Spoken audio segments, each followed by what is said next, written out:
Alright guys, so we have my Epic Games project open. You could probably use any Unreal version, should be fine, Unreal 5 and above. And we're going to click on Games, and then you're going to have a variety of different games you can start from. We're not going to do this from scratch. This is basically a replacement. We're going to grab the third person, although you probably could do it on top down. We're going to do third person, click on third person. We're going to name the project midterm, press create, and we're just going to sit back a little bit, let everything boot up, and as that happens, I'm going to read through the instructions. First, we'll be getting the character into Unreal, so we need to export your skeletal mesh and all your animations and FBX files to bring in.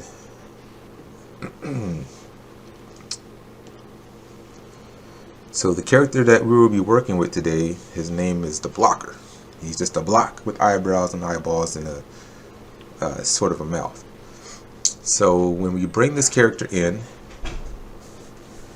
we're going to go to Content Browser, which is underneath in these folders.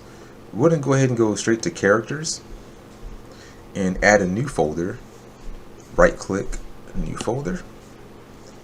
I'm just going to name this folder Blocker. Nothing fancy, nothing fancy. It's Blocker. I'm going to open up this folder, make another folder called Animation. Right click, New Folder. Animation.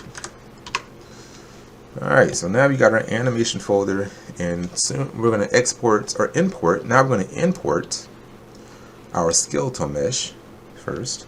Go to Import. Find the location of your Blocker character, workshop, demo, midterm, rig, skeletal mesh Blocker. There he is, or she. Going to import it. Not going to change anything here. Just leave everything as is. It's going to import to the current location. It's going to have the skeleton mesh blocker. It's going to make its own material. It's going to come with the physics asset and the skeleton. You can go ahead and save all three.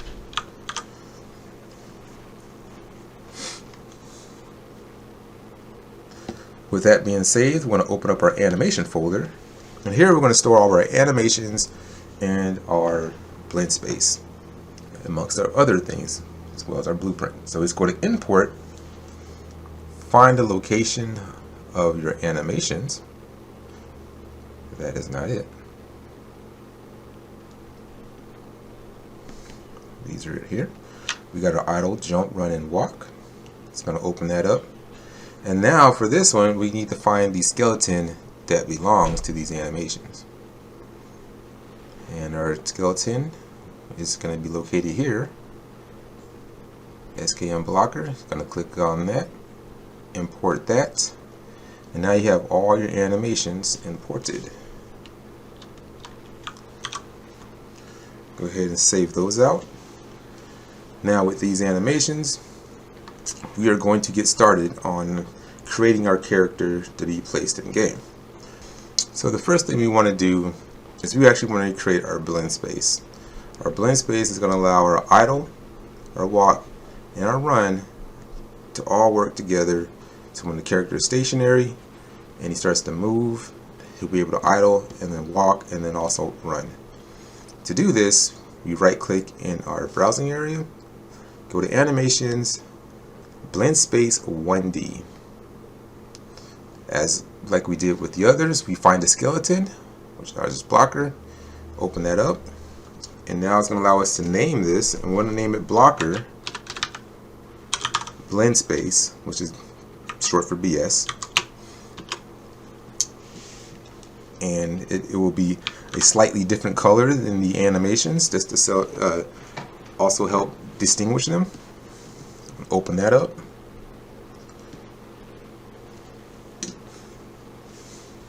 Once it opens in a separate window. If you have more than one monitor, you can throw it to another monitor, or you can leave it on here or just split the screen. I'm just going to expand it and we'll focus all on here. So when this opens, this viewer we have on our right side are details and our preview scenes, where it shows all of our animations. On the left side, it actually has our skeleton tree with all of our joints, and then the asset details. The asset details we're going to focus on. And this little area here is where we're going to put the animations so we can see them blend. But first, we need to go to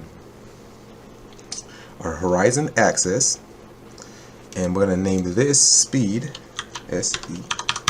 Go ahead and name that speed, and you're going to see down here it changed this to none to speed. And right now it's going from 0 to 100. We're going to put this 0, we're going to put it at 600. And that'll be the maximum speed this character can go, or the maximum speed that the character will go before it starts running, doing the running animation. Right now the grid's at 4, we're just going to leave that there.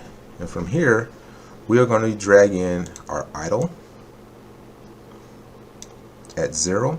And you can see the character start idle. You're going to grab the run, put it at the end. Then you grab the walk and go ahead and put that in the middle. Now in this viewer here, in the slider, or in the this timeline, we can hold down Control, and you can move around and see that he's idling here. And if I move it to the walk, he starts walking. And if I gradually move it to the run, he starts running. And in between, he'll blend accordingly. For this segment, or for this this exercise, this project, we won't be going through the whole process of blending everything perfectly. We're just going to leave it as is and continue on. So from here, I'm just going to go ahead and save this and close. And now that we have our blend space for our blocker character made, we're going to go ahead and now set up the character blueprint. Just going to right click, go to animations, and look for animation blueprint. Click on that, and look for the skeleton, block skeleton, click on it and create. This one, same thing. I'm going to name it blocker, but instead of BS, I'm going to name it blueprint, for short for BP. So now this is blocker's blueprint. I want to double click and open this up. And when we do, you will see this little guy running. That's basically the output pose, and this is the anim graph. What this allows us to do is us to sort of store all of our animation information in here to get the character up and running and actually moving when you see him move in game. Okay, so now in order for our animations to work, we need to hover our mouse over result, and then you're going to click down and drag it out. Once you let go, it's going to give you this option, and we're just going to type in state machine. And we're going to go ahead and add a new state machine. I'm going to click on it. I want to name this locomotion. So this will store all of our locomotion. Once that's made, we're going to double click, and now we're inside the locomotion tab, where we're going to first start making our animations. Alright, so now what we need to do is make our first state machine, which you click, hold on, enter and drag out, and let go. It's going to add state, and this state we're going to name it movement, and this is where we're going to store our auto walk and run. But before we do that, we're going to hover over it, click down, move out, make another state, call this one jump. Then we want to hover over jump, click down and drag to movement, make sure it highlights white, so now it's connected. So when the character is moving and you press the space bar to jump, it'll go up here to jump and play the jump animation and come back down to the movement. So one thing we need to do first is go to jump, double click in it, and we want to add the jump animation. So in the asset browser on the side, you just want to grab your jump animation, stick it on result, let it go, and now your jump is on. one thing we want to do with our jump is you want to turn off loop animation just for now, so when the character is constantly jumping, it's not constantly just looping in place. So I want to go back to the anim graph, and before we can go any forward, I'm going to go to movement, and on movement, instead of adding in the idle walk and run, I got the blend space for this. So I'm going to grab the blend space, put it on result, let it go, and now I have my blend space and my runs. But as you can see, I have nothing for my speed, and I have nothing to be able to tell the blueprint that my character is jumping. So now we need to go to the event graph. So now we are going to move this over here. We want to look at the try to get player pawn or pawn owner. I'm going to go to return value, click on it, drag it out. We're going to type in get movement, and it already starts saying it down here, movement component. That's what we need to get. So I'm going to click on that. That's going to appear.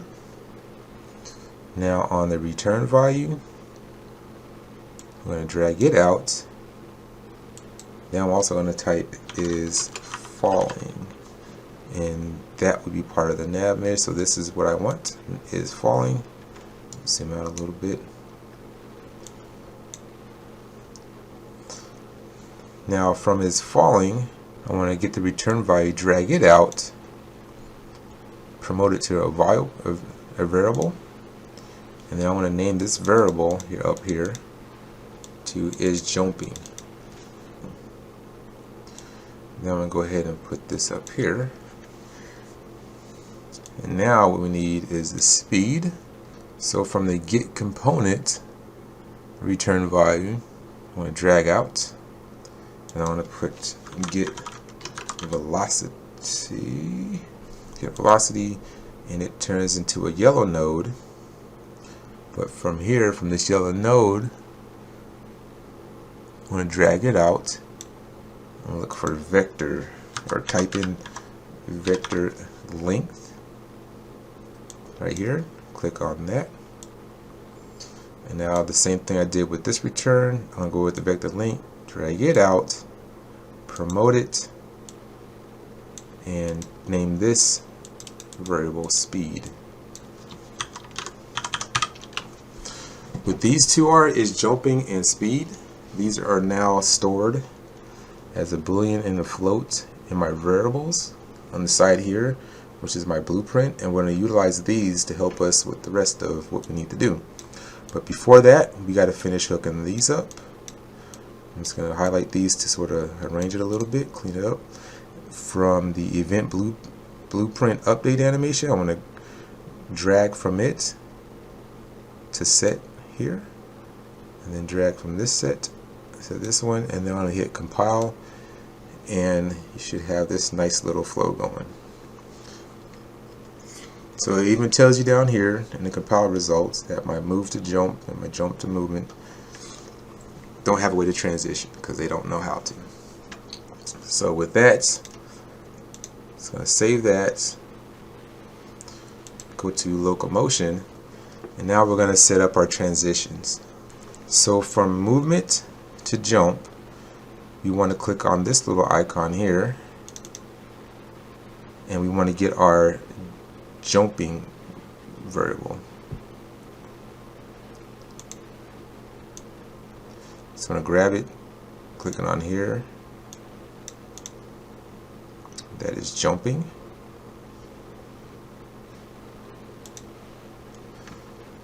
Compile, and then we go back out to locomotion, go to the opposite side, click on it, double click.